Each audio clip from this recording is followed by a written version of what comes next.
નમસ્કાર, જય કિસાન દોસ્તો. હું આપનો રાજુ કરપડા.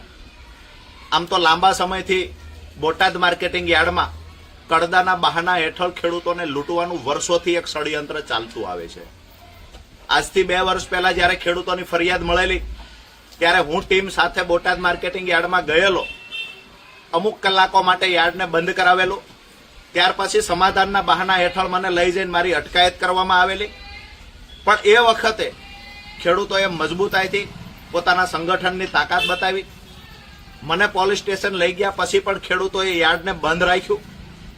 મીડિયાના મિત્રોએ પણ ખૂબ સહયોગ કર્યો, જેના કારણે બોટાદ માર્કેટિંગ યાર્ડમાં એ વખતે કડદાના બહાના હેઠળ જે ખેડૂતોને લૂંટવાનું ષડયંત્ર ચાલતું એ અમુક દિવસો પૂરતું બંધ કરવામાં આવ્યું. ત્યાર પછી આ વર્ષે ખેડૂતોની ખૂબ ફરિયાદો મળી. છેલ્લા 10 દિવસથી ઘણા બધા ખેડૂતોના ફોન આવે છે કે ફરી વખત બોટાદની અંદર કડદાના બહાના હેઠળ ખેડૂતોને લૂંટવાના ષડયંત્રની શરૂઆત થઈ ચૂકી છે. ઘણા દોસ્તોને એવું લાગે કડદો એટલે શું હશે, તો દેશનું એક એવું માત્ર માર્કેટિંગ યાર્ડ બોટાદ કે જ્યાં એપીએમસી ની અંદર માર્કેટિંગ યાર્ડની અંદર એક વખત બોલી બોલાઈ ગઈ, હરરાજી થઈ ગઈ ખેડૂતના જણસની. ત્યાર પછી એને કહેવામાં આવે વેપારી દ્વારા કે અમારું જીન, અમારું ગોડાઉન 10-15 કિલોમીટર દૂર છે, ખેડૂત પોતાના ખર્ચે અમારા જીન સુધી આ જણસ પહોંચાડે. જ્યારે જીન સુધી જણસ પહોંચાડે, દાખલા તરીકે કપાસને પહોંચાડે છે, તો જીન પર રહેલો વેપારીના નજીકનો માણસ નવું બહાનું બતાવે છે.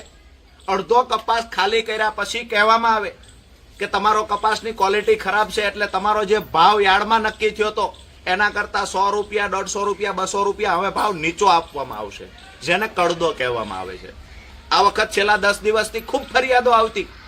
ગઈકાલે એક ખેડૂત ભાઈનો વિડીયો મારા સુધી આવ્યો.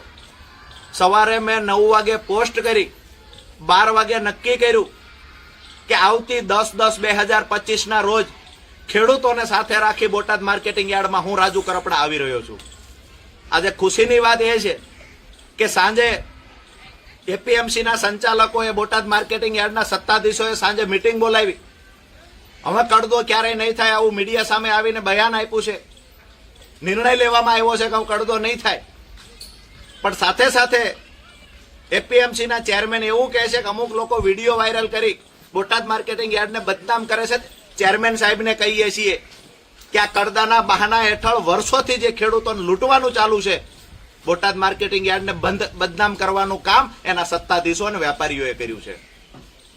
ખેડૂતને કહેવામાં આવે હરરાજી થઈ ગઈ, બોલી બોલાઈ ગયા પછી 15 કિલોમીટર અમારી જગ્યા દૂર છે, ત્યાં તમારા ભાડે નાખવા આવો. બદનામી ત્યારે થઈ ગઈ છે.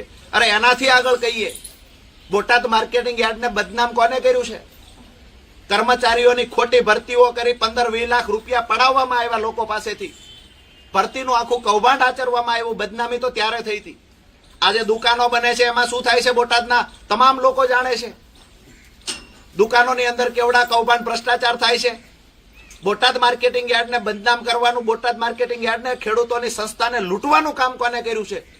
આ જવાબ પણ એપીએમસીના ચેરમેને આપવો જોઈએ. મહત્વની વાત એ છે કે મેં જાહેરાત કરી હતી કે આવતી 10 તારીખે હું બોટાદ માર્કેટિંગ યાર્ડમાં આવી રહ્યો છું. ગઈકાલે સાંજે એપીએમસીના સત્તાધીશો દ્વારા જાહેરાત થઈ છે કે હવે પછી આ કડદો નહીં થાય. આ જાહેરાત થઈ ગઈ છે. જો કડદો ન થાય તો કાંઈ વાત નથી, પણ કડદો થશે તો માર્કેટિંગ યાર્ડ બંધ કરાવવાની તાકાત સાથે 10 તારીખે આવું છું. અને કડદો નહીં થાય તો 10 તારીખે માર્કેટિંગ યાર્ડની વિઝિટ કરીને હું પરત આવીશ. મારી મુલાકાત આવતી 10/10/2025 ની બોટાદ માર્કેટિંગ યાર્ડમાં રહેશે. જય કિસાન દોસ્તો.